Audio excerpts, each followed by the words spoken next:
esteemed director, as well as the deputy director, Professor Nanjun Swami, the coordinator of the program today, like our Professor Ningama Betsuri is out of station, and other assisting coordinators, as well as all the learned participant members. Once again, good afternoon to all of you. So I'm extremely happy to be a part of this program again, because I asked Betsur whether it is online. She said yes. Then I felt happy. Okay, maybe going, coming, and all. It's all that work will not be there. Sitting at my home, I'll be doing it. So it's good that you all are all also probably offline, and it's good that this facility is being available to us since the pandemic. And I'm also very happy that one of the theme that she spoke to me on pedagogy. And we all know, like whether it is a school education or a higher education, maybe that the pedagogy is very, very important. And it is here that I thought of, maybe in this 21st century, we are only thinking about technology based pedagogy. Apart from that, I thought that where the learner can be involved, like us, in maybe in technology oriented or based teaching. One part, like I would like to go with the activity based pedagogy. Maybe in my another session, I would like to go with the technology based pedagogy. As we all know it, that of course, the present society, the modern society, definitely we expect a very high quality teaching as well as learning from the students. So teaching on the part of the teachers and learning on the part of the students. So there has to be a quality teaching as well as there has to be a quality learning. As we have a lot of reports, there are many reports which says that even children who are in fourth standard, who are unable to even write their name, read even the simple maybe like alphabets, or even the simple lines, or maybe the first standard textbooks and all that. So it is not, it's just only a quantity. We just show the enrollment, but nothing much is happening on the part of children when it comes to learning, because there is no quality learning. If you want the learning to be qualitative, that means there has to be a retention. So in the same way, there has to be a qualitative teaching. So there are various ways through which we can enhance our effectiveness of the teaching, and at the same time we can think of a quality learning on the part of the students also. So from that point of view, we can say that the teachers, they need to possess, of course we all know that they need to possess a lot of knowledge, as well as sorry.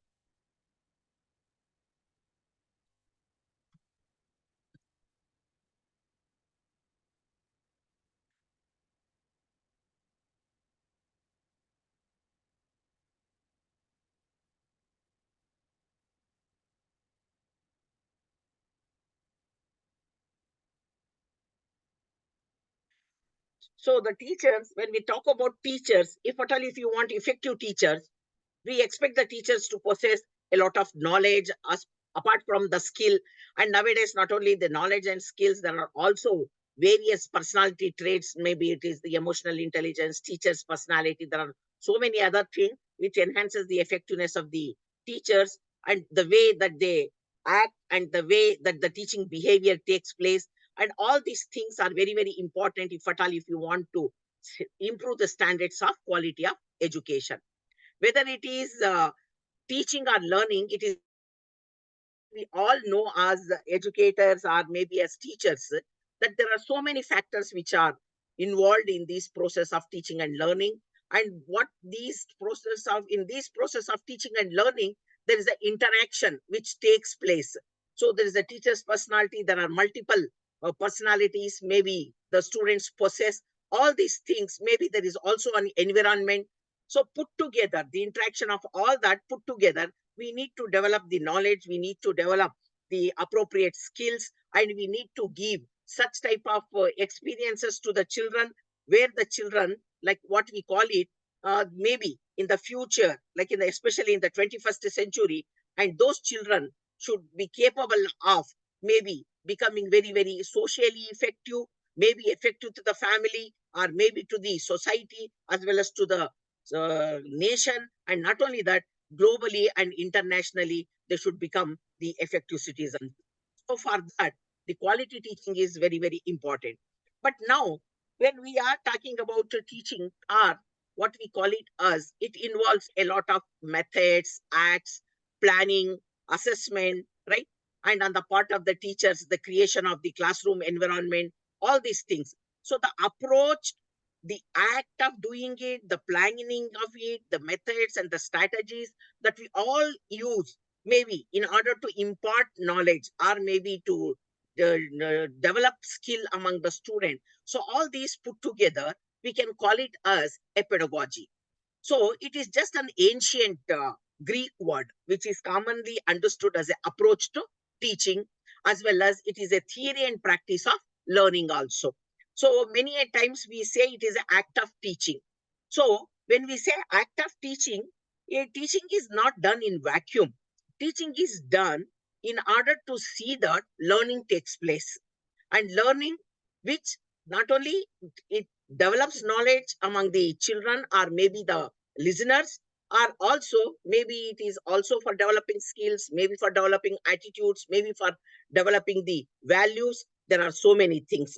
So it encompasses it, though we say to be very, very simple, that pedagogy is nothing but an act of teaching, but it also involves also the learning. And now it is when we talk about pedagogy as an academic discipline, it is a study of how knowledge and skills are imparted in an educational content. So how the knowledge or whatever the content that is being delivered to the students, or that is being imparted to the student, and how the skills are developed. And that also includes nowadays, maybe the aim of education is not restricted only for the knowledge and the school skills, but it goes beyond in developing the values as well as the attitude also. That is what even NEP 2020 speaks about, that our education system should go beyond knowledge and skills, and it should impart the values as well as the right attitude among the children.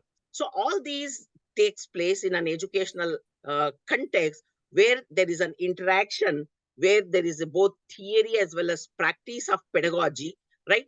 That that means the pedagogy, when we talk about pedagogy, it reflects different social, political, and cultural context. Maybe the type of pedagogy that is used in some context is different from maybe the pedagogy that is used in some another context. So taking into the context in which that we are imparting the knowledge or the skill or whatever it is, whether it is a social, political, or cultural context, sometimes the pedagogy will also be changed.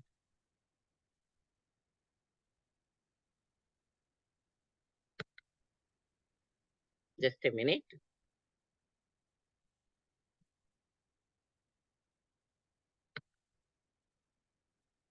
Now, many a times pedagogy is described as act of teaching. It is a very, very simple way of describing what pedagogy is. Though pedagogy is beyond just merely act of teaching, it also involves the theory as well as practice of learning too. And it is being used by many teachers in order to shape their actions, judgments, and it also involves the methods and the teaching strategies that are being used, as well as there are also so many theories of learning that needs to be understood. And we also need to understand the needs and the background of, as well as the interest of the children, that what we usually call it as approach to teaching. So the approach to teaching, the act of teaching, maybe the strategies, maybe the methods, that the plan, everything put together, we call it as a pedagogy. And now it can also be, like, pedagogy can also be described as a methodology which investigates the ways and practice that can be used to realize the aims of education. So whether there may be specific aims or there may be like general aims. So in order to achieve, or in order to realize these aims of education, the methodology that we are using in education, that includes the different ways as well as practices, can also be described as, or can also be called as pedagogy.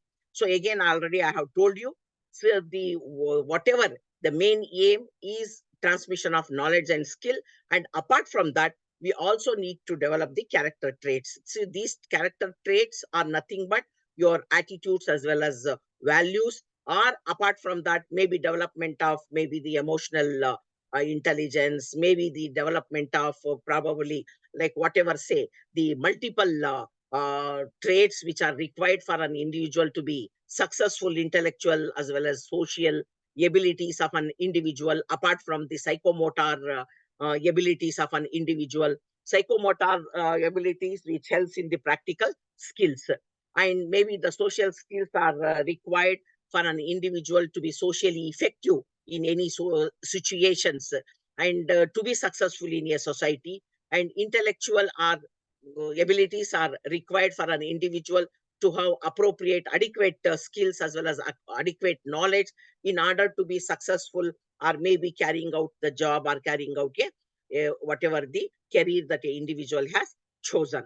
So it all these things put together, we can call it as, or we can describe it as a pedagogy.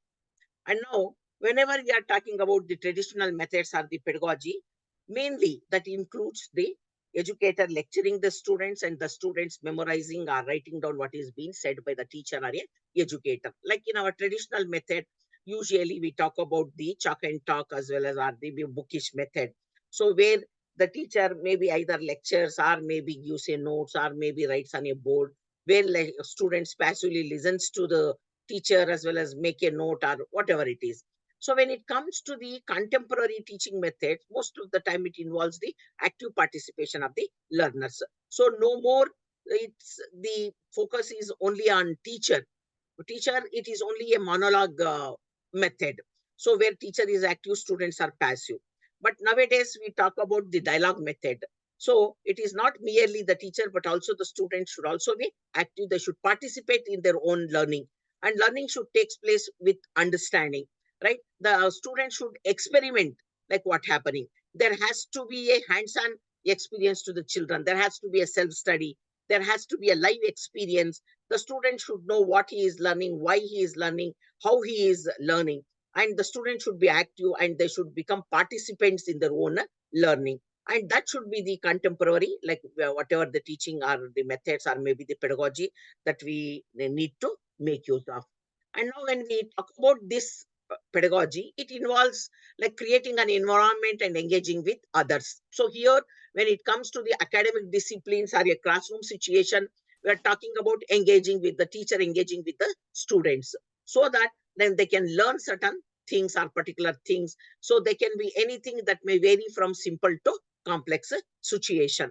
So whenever we are talking about this, the contemporary teaching pedagogy or maybe the teaching method that we want to make use of, the key element has to be, there has to be a focus, there has to be a knowledge, and there has to be an ability. That means we should have a focus, like they are the objectives or maybe the goals or maybe the aims of the specific aims of teaching as well as the general goals of like imparting whatever the knowledge.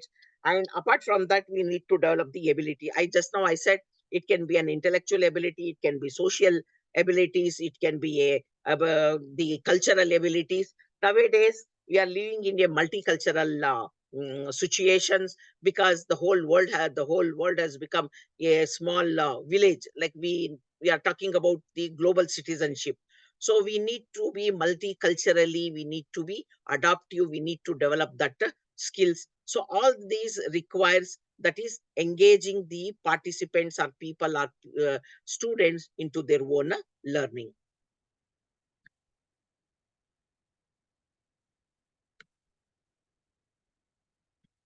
Can you now see the screen completely? Yes, madam. Yes, madam. Okay, thank you. Now, whenever we are talking about, the students should be made active participants in their own learning, or how do we, or how should we engage? So this question is very, very important for any educator or maybe for a teacher.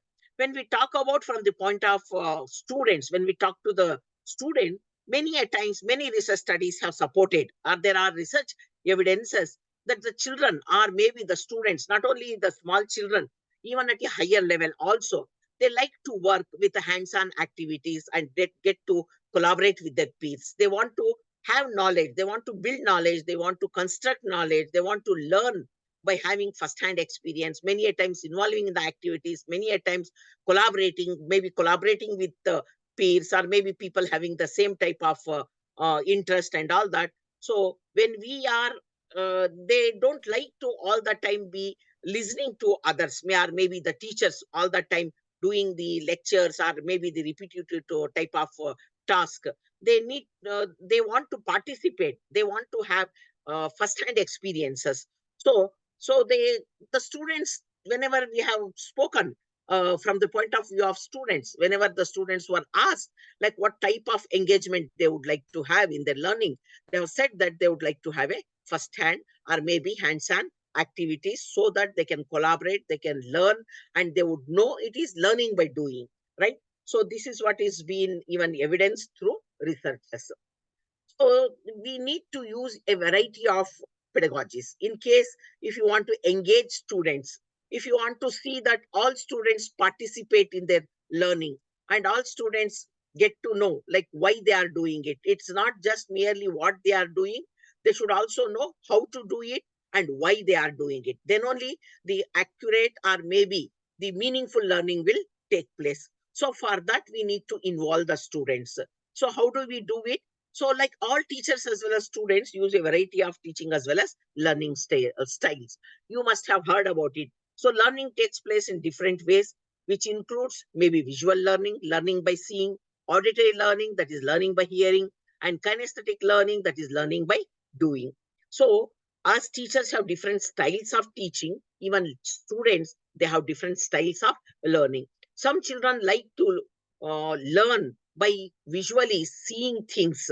So it may be two-dimensional aids, use of two-dimensional aids, or three-dimensional, or maybe field visits, maybe demonstrations, maybe the experimentations, or maybe the actual specimens, or whatever it is, learning by seeing. Auditory. Some children like to hear maybe stories or maybe lectures, maybe like to hear from others. There are maybe tape recorders, or maybe it can also be a radio, or varieties of learning by hearing. It can be through hearsay. Kinesthetic, wherein learning by doing, we involve, it's a first-hand learning, experience, or experiential learning, what we call it as. That means, again, a student is involved in demonstrating, student is involved in conducting experiment, student is involved in actual field activities, student is involved in actual doing a project, right? So such type of learning, some like to learn. So there are different varieties of ways or styles that the learners are having. So as educationists or maybe teachers, we need to adopt to these different learning styles. And now, if at all, if you want to make all children or all students to participate, we need to ensure that our lessons or whatever teaching or the knowledge that we are imparting, that should remain like exciting as well as stimulating, and that can happen only when we make use of varieties of pedagogies. Now, it is also important to remember that the initial contact for learning is made in the classroom. When we start with maybe your field activities, maybe the field trips, or maybe the visits, or maybe the actual places, that all comes later in the environment. In the beginning, to start with, the classroom environment is very, very important for the students or for the children. And, and that should become welcoming as well as attractive. And now when we are talking about the classroom environment, and we should make the classroom environment using a didactic approach. So what I said, didactic approach, it has to be two-way. So it has to be like a dialogue method. It has to be a dialogue method where the teacher is asking, student is responding. And when the student is questioning and asking some questions to the teachers, teachers need to respond, right? So it is not just merely the textbooks that the student is using. So it has to be a discussion, it has to be a symposium, it has to be a seminar. So there should be an opportunity the students to participate. There has to be a lot of thinking on the part of the students also. So whenever the topics which are being usually, there are certain topics which lend themselves for different types of approaches. There are topics where which you can teach only by that is by using visuals. There are certain topics which we cannot only teach them only by using the auditory methods. You need to take the children out to have the real experiences. So different types of topics requires different approach. There are distinct subjects also, and different varieties of topics also, and students learning styles also differ. So because of that, the pedagogy that we use, that means that includes the pedagogy includes our plan, includes our approach to teaching, maybe the environment that we create, or the strategies or the methods we design. All this we are calling it as pedagogy. So it has to meet these varieties of needs. And now, when we talk about the different types of, we can also call them as different methods or strategies or categories of even pedagogy for the teaching and learning. When we talk about the teacher-centered methods, so the list is not complete. I have just tried to put a few things here, like just to give an example, like where teacher is active, students are very passive, which is a very, very traditional method, which we call it as teacher-centered methods, where the teacher uses talking, just explaining, or maybe showing, or just questioning, or maybe note making, that is dictating the notes or all that. The active methods, it is a dialogue method. So the first one is teacher-centered, is mostly a monologue method. And second one, where we allow the students to participate or get engaged in the learning, they are called as active methods, which are supervised student practices, or they may be discussions, there may be group work, which is being again supervised by a teacher. There may be games in, maybe they are individual or maybe group, where it is again under the monitorship of a teacher. There can be role plays, drama, simulations. There can also be symposiums, seminars, all such things. On the other hand, that is on the one extreme, the teacher-centered methods. The other extreme, that can be student-centered methods, where the students learning on their own, right? It is like a self-learning, learning on their own, self-learning it is. So it is reading for learning on their own, maybe a private study and a homework, assignments and essays that the students are doing on their own, or maybe the projects and the reports that the students may have a lot of exposure, maybe to the field visit, library work, and all that. Then they prepare a project or a report. Then can also be an independent learning, maybe using varieties of the content which is available to them. Maybe it is offline or maybe online or blended. There can also be a self-directed learning. The student know what he knows, and what he does not know. The student may choose what he does not know. So a self-directed learning, and a self-directed learning, he plans what is to be learned, how is to be learned, right? How it that he should assess everything. It's a self-directed learning. It is purely student-centered method. Now, whenever we are talking about activity-based pedagogy, like in maybe in teaching, where we want to keep the students engaged, so it is nothing but active learning in it is an instructional method, and it engages students in the learning process, while the students learn by participating in their own learning process. So the students need to learn something which is very, very meaningful to them. And they can learn this meaningful learning can happen only when there are activities, when they can think independently and they are involved in doing things. And it also, the active learning, or whatever the activity based pedagogy or active learning that we call it as, it refers to the activities which are introduced in the class, and it is an approach rather than a method. So the active learning can take place into the classroom or maybe outside the classroom also, and where it is monitored by a teacher. And it can be like something like course related, in the sense like something where the teacher will select certain topics, where the teacher can design certain maybe active learning strategies in the classroom, or where the students will be watching, listening, taking notes. It is other than that, where the students are involved in doing something. So where they are participating in their learning, like sometimes no, when demonstration or experimentation is happening, the teacher can call the students in groups and make them do that. They are involved. Maybe after one step is done by a one group of students, maybe for a next step, another group of students, small group of students can be involved. Or maybe there can also be small groups, there can also be individual learning, where all the students will involve in doing certain thing. So where everyone is engaged. So whenever we are talking about active learning, where in activity-based pedagogy, where the very basically we want to involve the students or make the students to participate in their learning. So there are a few basic principles that we need to keep it in mind. Like we should understand that using this activity-based learning, our ultimate goal or aim is to see that every learner involves in the learning. That is, every first of all, a teacher should know that each child or maybe each student can learn. So that should be the foundation.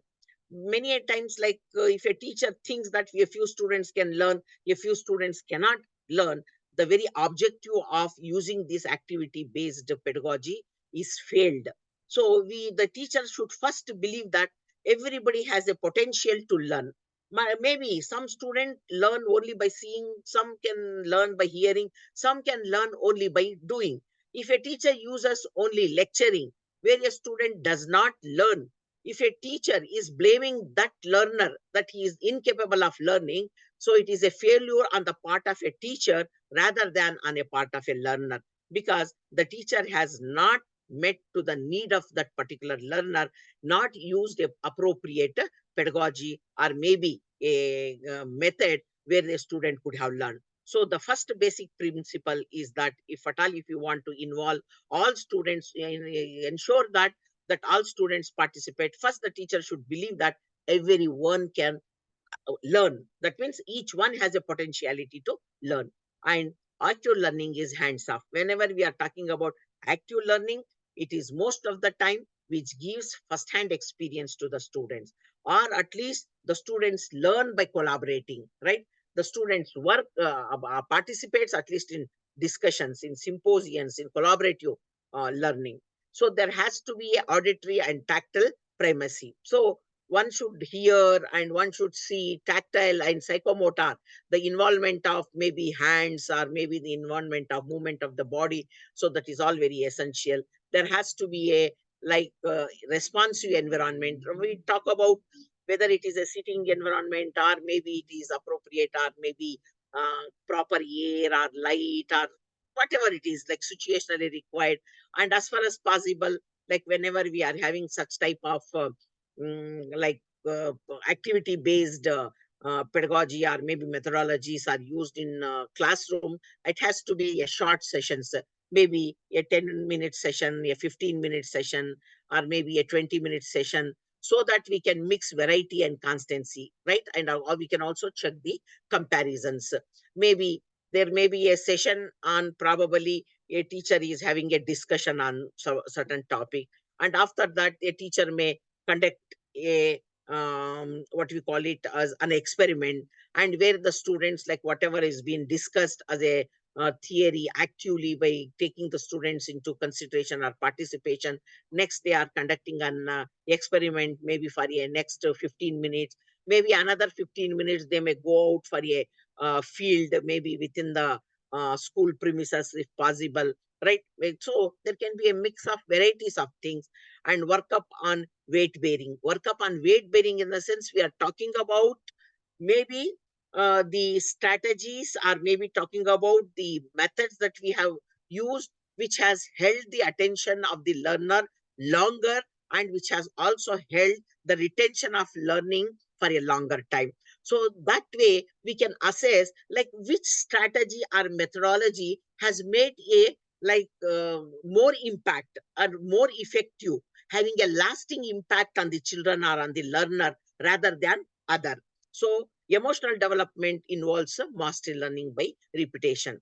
And many a times we also need to develop like balancing of emotions, or maybe emotional development when we are talking about collaboration, talking about team learning, talking about working together and all that. Emotional development is very, very important. One should learn what is his duty and what is his right, and how one should interact, and one interpersonal relationship, and maybe interacting with the group. The emotional development also involves. At the same time, mastery learning is also very important. It can happen by limitations.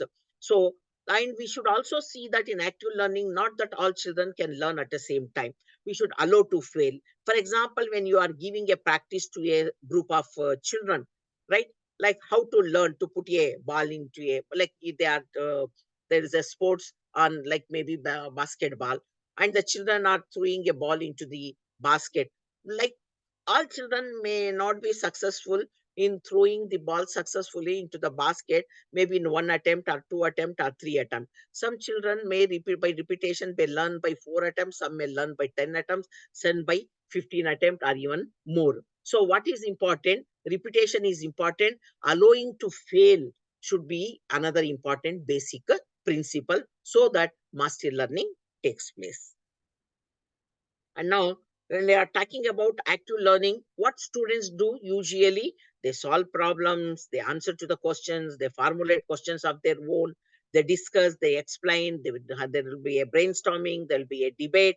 So, this is the way that the students will be engaged in the learning and they keep participating in their learning in an active learning cover, like whenever we are using this activity based pedagogy. Now, whenever the classes are happening, the students should be able to write, read, discuss, solve problem, engage in higher order thinking, and do the task analysis, do the synthesis of the task that is been done, and they should be able to assess it, evaluate it. All these things should happen only when mentally and physically the student should be involved, or the student should be engaged in activity based pedagogy. So whenever we are talking about active learning, so in an activity-based pedagogy, it is nothing but active learning where the students learn certain activity and they engage in the learning process. And whenever we are designing these activities, they should be designed around important learning outcomes, and that should provoke or that should promote the thoughtful engagement on the part of the students so that they think about what they are learning. So whenever the activities are designed, you should design the activities, whether it is in-house or maybe out of the classroom. You should see that they are around the learning outcomes. So whatever the teacher has listed out the outcome, whether it is intermediate or whether it is later, and any activity that is being designed that should keep it in mind these learning outcomes. And then you need to adopt the instructional practices that would engage the students in the learning process. So whenever the instructional material is being covered and assignments are being given to the students after the lectures, they should also be asked to explore, maybe by going to the actual real fields, or by doing the library work, or maybe the going to the experts, or maybe in small group activities. So they should be, even if it is in a lecture and later the student should be involved into maybe small groups, or maybe they should be assigned that type of assignments where they can learn by doing something. Now, shifting the student content is interaction that normally occurs in lectures to pre-class activities will allow for more in-class time for active engagement with the content. See, now many a times, if a teacher, the student content interaction, like whenever the lectures are there, if such lecture notes is being provided to the students to prepare well, to go through the lecture, and then the classroom can be made use of more for discussions, more for conducting symposiums, and more for maybe collaborative learning, more for conducting the activities, so that the students are engaged. Even if it requires a lecture that can be handed out to the student pre-class, and in class the students can be made to engage. So this makes the students to develop higher order thinking skills, and they can also learn by interacting with the peer group as well as with the teachers.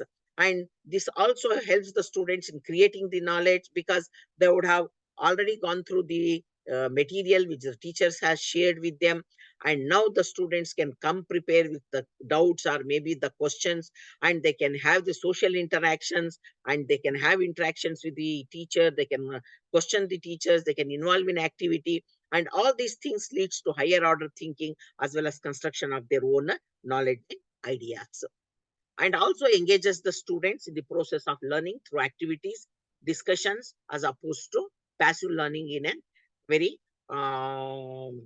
traditional method where teacher is considered to be an expert, or only teacher is a leader of the classroom, and where the students will only be listening. So this does not allow the students to develop higher order thinking skills of analyzing or synthesizing or maybe assessing or evaluating.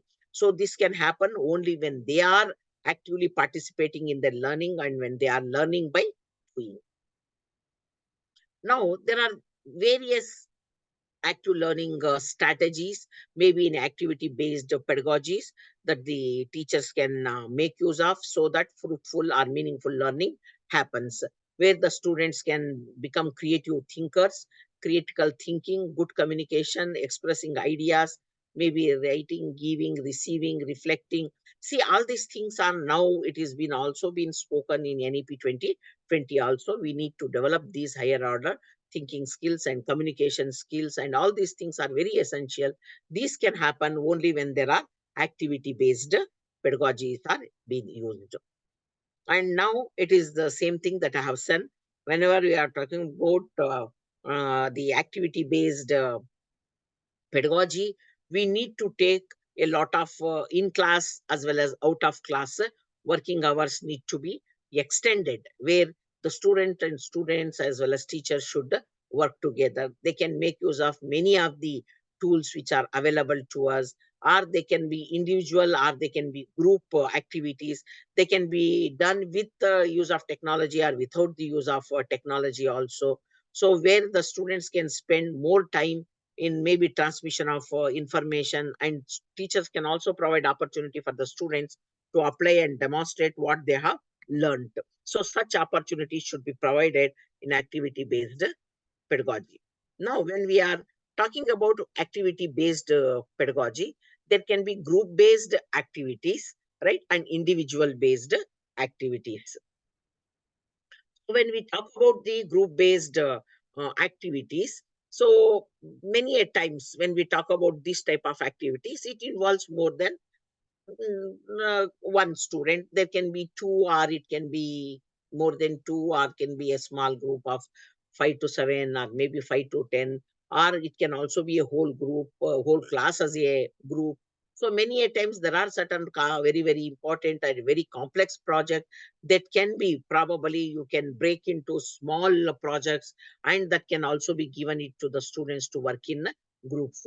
When there are heterogeneous groups are formed and these groups will be working together, maybe the projects can be, you can broke down, that means you can break down the different stages of a project, and different works can be given. Like for example, some students may be doing review of related literature, some students would be doing the theoretical work, some students would be involved in library work, some student would be doing the field work, some would be analyzing the data, some will be categorizing the data. All such projects can be divided. And whenever there are group based activities, there can also be conducted maybe in class also, using some of these type of strategies or methods like the lecture check, posing questions to class, maybe questioning, debate, role plays, concept test, group projects, think pair, fishbowl, right? Immediate feedback assessment techniques, games. There are some of the activities that can be used in a group based activities when we are talking about activity based pedagogies.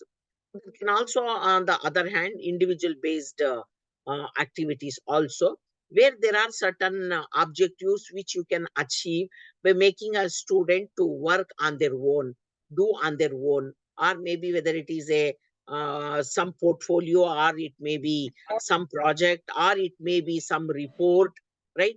Or it may be completion of some sort of a work using a library, or maybe field based, or maybe taking the text or the lectures, where the student would learn to do it on his own, and later the each individual can complete the work, come back, and then each individual can present their work, and then they can be put into again, like what, maybe for few minutes, and later again the same type of that all that works which the students have done individually, many a times they can also be converted into group activities later, in case if the teacher thinks so. So what are some of the activity based pedagogies that can be used? where there is an activity where students are involved in their learning. It can be a short written exercise, or we can also call it as a 1 minute paper. It is one of the effective strategy of maybe teaching for checking the students' progress. That is whether their understanding and the material that they have chosen, whatever is been related to the course. And in this exercise, students are asked to summarize the day's discussion in a short paper to be turned in before the end of the class or in the middle of the lecture. Like sometimes, like when we were all students of B.Ed, I don't know whether all the participants here are all from the background of education, or also other from general degrees. But maybe those who with B.Ed, they know it. Like whenever a lesson is given during a block teaching or anything, at the end of the day, they used to do a recapitulation. Like whatever is done in that particular class, it is nothing but a summary of whatever the class that is being done. It is like that. Maybe a short 1 minute paper, maybe like the whole day, like whatever has been whatever has been given to the students, or been conducted in the form of activities, or what the students have done, maybe starting from morning till evening. So everything, maybe in a short summary, maybe in few sentences, maybe the students can write it. That would also help the student to keep it in their mind, like what was the today's major work that they have done, and what is the things that they need to remember. That helps in better review of materials. Also, it would help a teacher to understand, like whatever the students have written, whether they have not missed any important point that they should have listened, or they should have made a note of. And this will allow the students to develop the reflective thinking, right? Whatever they have done since morning till evening, they should be able to put it in the form of a 1 minute paper. So it is going to develop and what we call it as serious involvement, because they need to write it whatever is being done the whole day, at the end of the day. So the students will become very serious, and the serious students will become very engaged. And at the same time, the student would develop the reflective thinking when we are using this particular technique. So it is one way to teach the students, like the whole day's work is being summarized, and in that they would also make the points whatever is being learned. So the learning happens here through this 1 minute paper or short written exercise. And there is another strategy or method, we can say, like think, pair, share. It is usually used for small children, and it does not mean that it should be used only for small children. That can be also be used at a higher level also, no doubt. That also makes them very active. So it is an activity where learner takes a minute to ponder the previous lesson, later to discuss it with one or more of their peers, finally to share it with the class, a part of a formal discussion. So usually a question is posed to the students by the teacher. They work on it individually for a short time. Then they improve their solution by reconciling with peer group, and finally they share their responses. So this involves the individual thinking, group thinking, and also leads to greater learning. Somebody wants to ask something? Okay, kindly put off your microphones. So in a usually, like think, pair, and share. Whenever a question is given, a student or a learner will individually think, and he make a note on it, right? And then there will be a discussion maybe with another student. Then they once again, by listening to each other, they may modify, right? And then they will share it with the whole class, maybe for some time. So that way, it develops individual thinking also, and it also leads to a better learning as well as a greater learning on the part of the student. And this is also, sorry, here I'll, you cannot see the heading.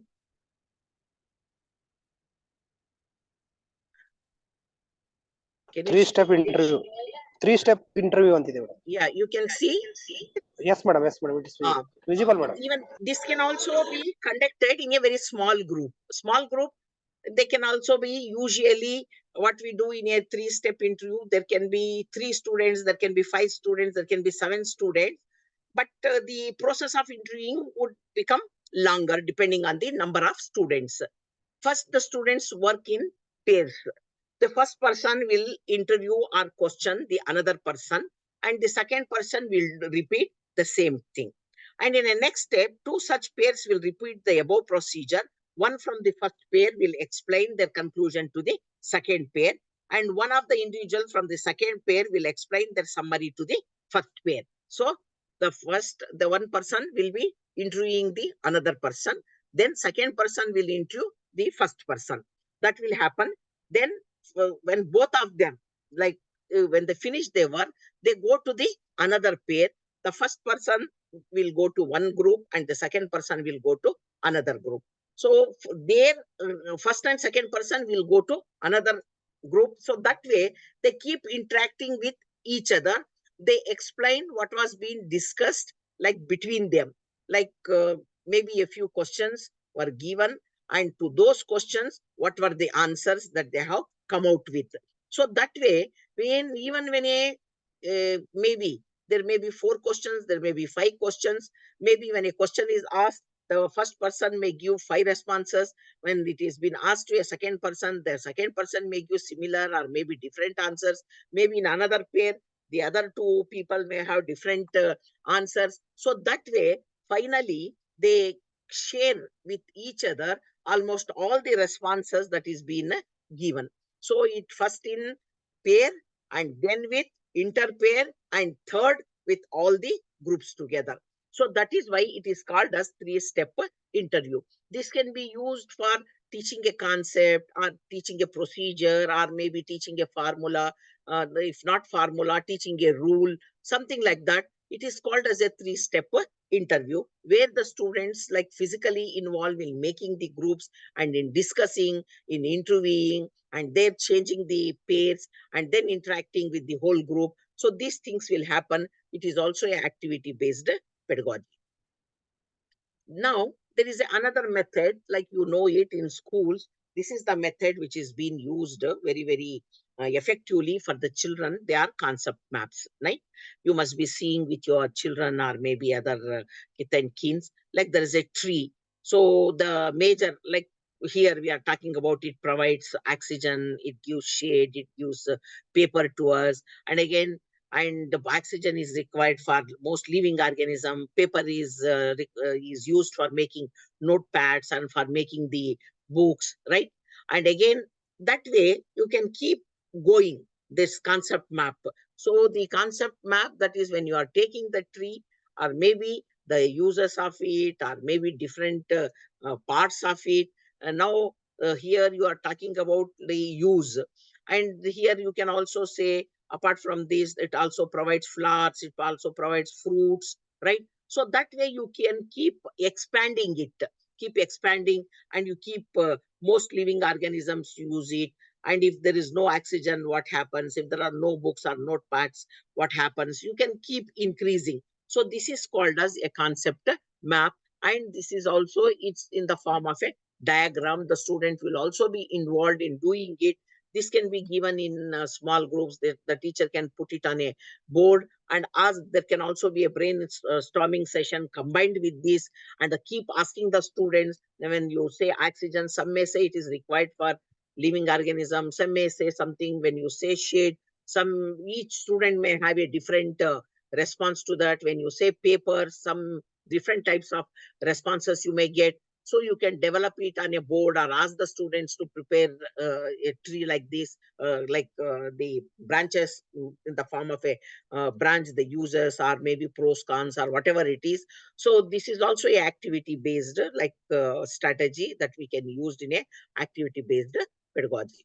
And that is what I have said. Like the students will work with shows concept and also relationship, and they will find the connection. It helps in developing a concept map where the students will have the structural ideas. And also we see not only the structural ideas, whenever we explaining, like ties are helpful, that it provides oxygen, provides shade, provides us paper and all.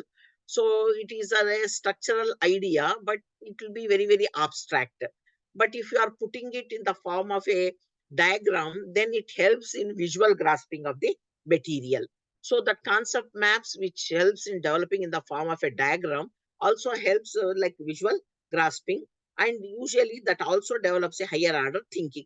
The students can think very like very divergent responses. There can also be divergent thinking skills can be developed, and that also develops a creativity among the students. These concept maps that may not be remind to whatever it is being given only like textually. The students can think of the varied and maybe the diverse ideas can come out from the student. Thinking aloud pair problem solving. So here, thinking aloud pair problem solving, many a times this is a method when a problem is thrown open to a classroom and ask the students to work in pairs. The student can like think like what should be the solution to this particular problem. So one member acts as a explainer and try to explain the problem statement line by line to other partner who acts as questionnaire, the person who questions, and questions him when explanations are unclear and incomplete, and to give hints if necessary. Like, for example, what are the things, or what are the elements, or what types of ingredients, or maybe things leads to air pollution, is one person is asking, the other one is explaining. If it is not clear, the other can give hint and keep explaining. And maybe in a problem solving, think aloud pair. So when they say, oh, these are the problems, how that can be solved, what can we do in order to avoid or reduce these air pollution, they can come out with some sort of a problem solving strategies. Why we are calling it thinking aloud? We think about it, like how can that be solved, or what can be the strategy, or what the people can do, and what communities can do, and what the policymakers can do in order to solve a particular problem.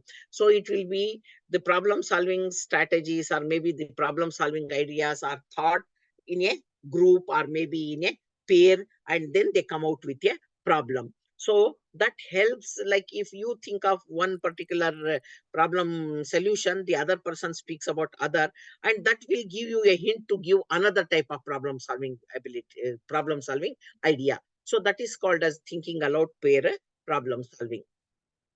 Post in a parade. What is that post in parade? So here it is same thing. Whenever there is a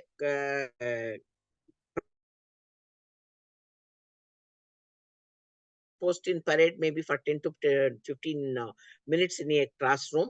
So there can be a question for which they need to generate ideas or maybe solutions. Each student give fee post in which they need to write out one idea for each, and then can post it on a board or a wall. This helps a teacher to get general sense of students' ideas. Like just now I said, like what are the environmental problems, or what are the uh, water pollution consequences, maybe something like that. You are posing a questions, one or two questions, and you ask the student like to give their ideas about maybe the consequence of water pollution. So each student can write it out maybe on the wall or maybe on the board. So it is as good as like a brainstorming. Instead of telling orally, they are going and writing on a wall or maybe on a board, and that would help to check like what type of ideas that the students are having. And then like among those ideas, what are the best ones that can be practically be used, and majority of the ideas which are more or less they are similar, all these things can be discussed, right? So that is nothing but post in parade. Pro-con grids. Here again, this is the activity which you can conduct in group with a small group. There can be two students or there can be three students. Again, maybe a topic can be given to the students and they can be asked to write the pros and the cons, or maybe the advantages and the disadvantages. This, by giving pros, like for example, when we are talking about, like for example, we talk about the use of technology. So it has its own pros as well as it has its cons. So pros means advantages, but at the same time, parents are about worried, or there are also other disadvantages. Maybe health effects are also there. Maybe the use of technology. There are also, maybe there are some contents and all that which the parents are, maybe they don't want the children to see.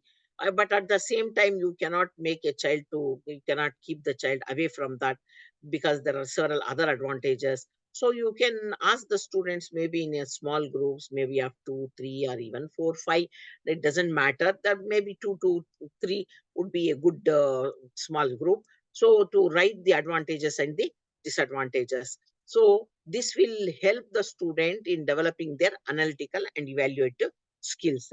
And they will go beyond like whatever their only knowledge or thinking, because we are writing maybe what is the advantage, what is disadvantage.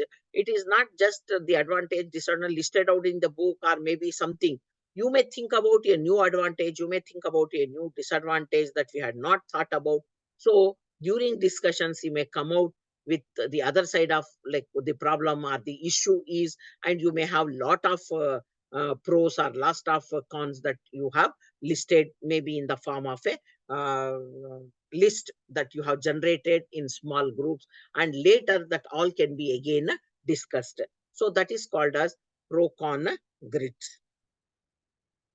Of course, discussion toy. It is just a discussion method, or a what we use it. What toy means, like it is as good as you are all playing. Like there may be a toy or a ball which is passed to students. Maybe you're sitting in a group, maybe in a circle, or maybe like whatever it is. A teacher would initiate this game based activity. So whoever catches the ball, or maybe whatever the toy that is there, he contributes his idea to that discussion and throws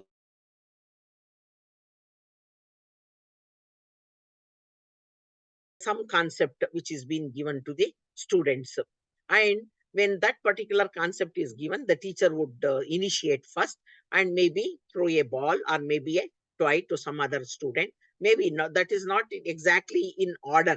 So it can be in random, but see that this ball is reached, or the ball is reaching each and every student, not being given again and again to the same person.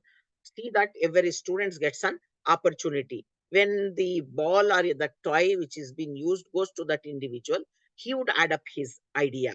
And this will help the introverted student who usually does not take part in the discussions, who will be aloof, or who does not like to talk, or who does not like to open up. And when the ball goes to them, he has to answer, he has to respond, he has to participate in the discussion, he has to give his idea. And it also helps in preventing such students introvertism. Okay, and this is one type of activity based strategy that we can use in this pedagogy. So here in this type of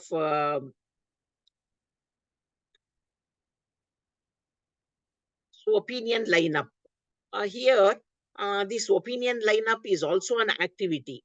When the question is asked, the question does not possess just yes or no type of answer. It is like a opinion type.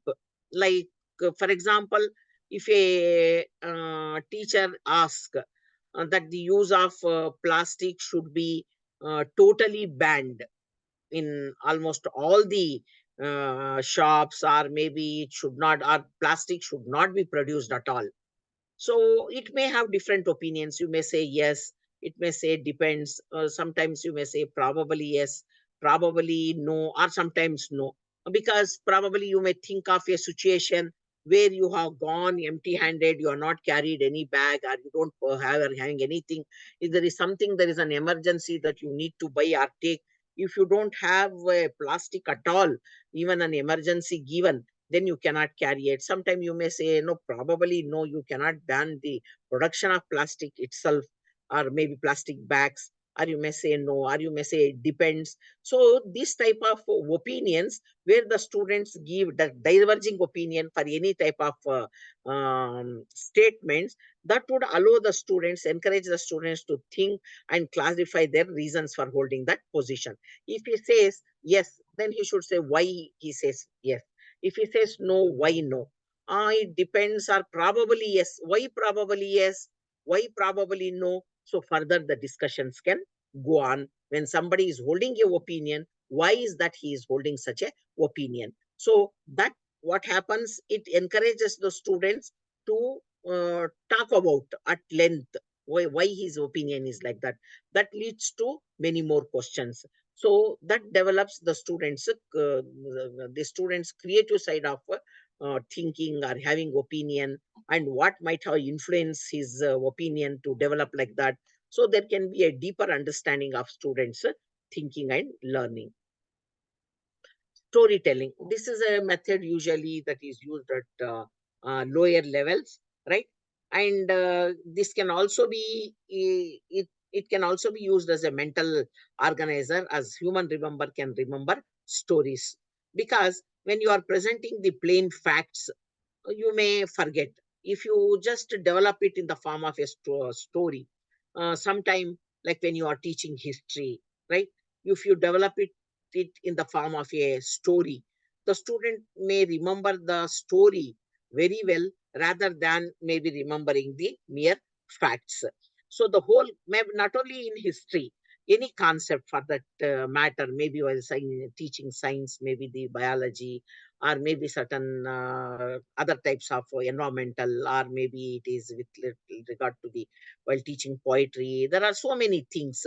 Whenever there are certain concepts, maybe you can present it in the form of a story, and children love to hear stories, and even that way adults also like to hear, as well as storytelling is a method which can catch the attention of people of every age, right? So storytelling can be a important method in order to develop individuals even higher order thinking skill or imagination, and build their aesthetic sense, maybe in languages, to develop vocabulary. Like this method of teaching storytelling is very, very important. Like for example, you are introducing maybe two character. There was a boy and a girl in a place called so and so, and the next person may continue. So they were very small. They were both 5 years old. The other student may say they were very poor. They were going every day for plucking the flowers. Something we don't know, maybe relevant or maybe irrelevant. So for children, in order to develop imagination, in order to develop thinking, in order to develop vocabulary, right? Maybe to develop language skills and all that, this storytelling method, maybe little higher order, maybe some of the subjects can be presented, facts can be presented in the form of a story, right? So this can be another method where the learning can take place through students engagement and participation. And what time is your tea break, dear students? 3:15, Madam, ma'am. at 3:15. Acha, Madam. I'll just complete this Now one only, madam. too, 3:15, right? madam. Okay. And Yes, madam. 3:15. okay. Sorry. Oh,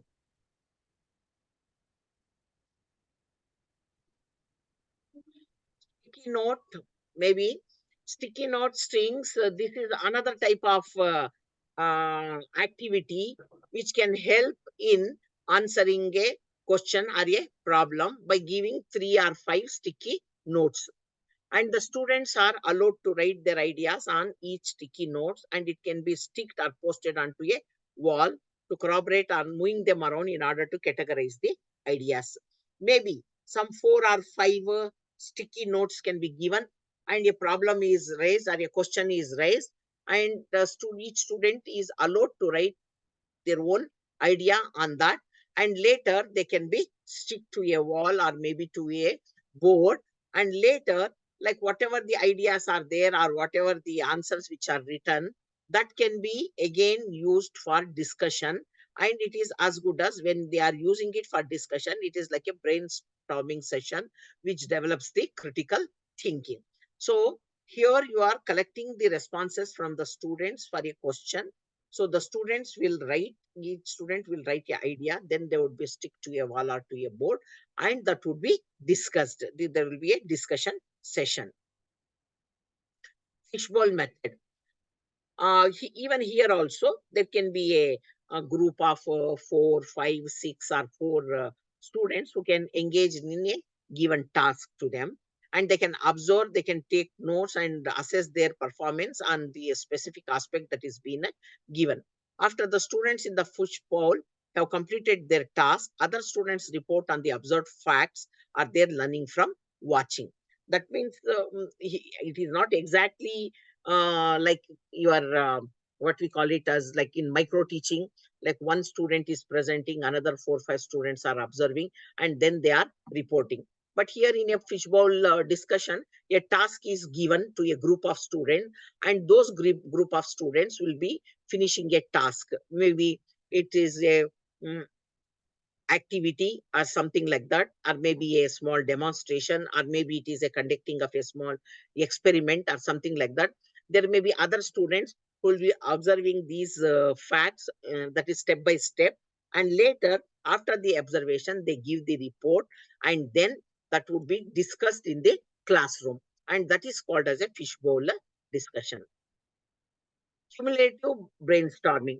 And the difference between a cumulative brainstorming and just a brainstorming, uh, a small group, it is done in a small group in which each student in the group contributes his idea regarding a problem or maybe regarding a issue by writing their ideas on paper and pass the paper to the other students to add their ideas.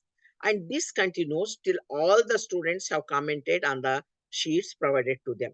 And this is nothing but a collaborative activity, and each helps in promoting the deeper learning by encouraging students to build on their own ideas. So a student, there are certain overlapping type of activities like a cumulative brainstorming. Usually in a brainstorming, the teacher throws open a question to a group of to the whole class, and the students would start responding. The teacher may put it on a board and later may discuss. In a cumulative brainstorming, they make the students into a small group, and that group, whether it is a 10-member group or 5-member group, each student will write his idea, maybe on a piece of paper. So all the students, after they finish the writing, and then that will be combined. It is like a collaborative activity that helps in a deeper learning, because there are 5 or 10 students sitting together and they are giving their ideas and they are discussing.